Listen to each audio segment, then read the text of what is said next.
Manifestation, parfois ça donne des cas assez cocasses. Exactement, c'est un cas qui nous est parvenu il y a quelques jours qui montre que parfois on n'a pas besoin de chercher très loin pour vérifier l'origine d'une photo. Donc on a reçu cette publication qui prétendait montrer les manifestations récentes contre le projet de réforme de la Constitution en Guinée, où au moins 9 personnes ont perdu la vie depuis le 14 octobre dans ces manifestations.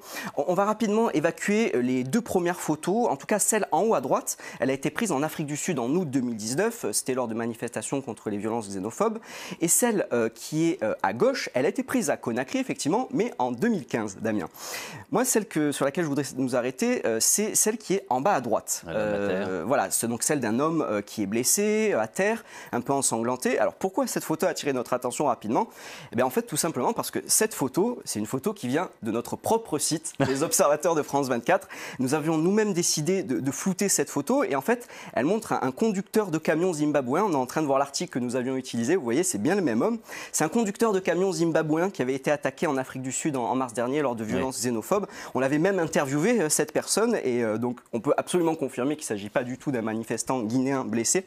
Donc vous voyez, parfois on a même beau lutter au quotidien contre les fausses informations, parfois ce sont nos propres photos qui sont utilisées pour diffuser des intox. Très bien, merci beaucoup Alex, les bons tuyaux. Alexandre Capron de la rédaction des Observateurs.